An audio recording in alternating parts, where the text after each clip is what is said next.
Tetapi, program ini telah berjaya disekat oleh JAKIM. Hampa, tengok sat poster ni.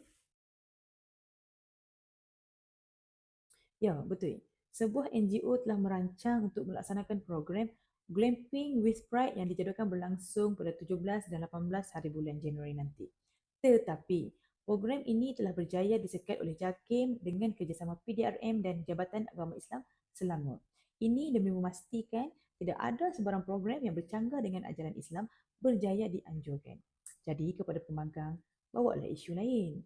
Untuk makluman hampa juga, JAKIM dengan tegas menegaskan bahawasanya sebarang usaha untuk menormalisasikan perlakuan ke arah LGBT bukan saja salah di sisi ajaran Islam, tetapi juga telah melanggar undang-undang yang sedia ada.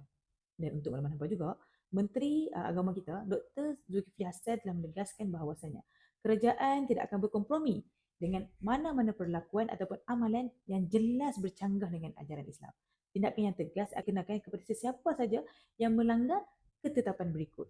Ini demi menjaga kesucian agama dan undang-undang negara kita.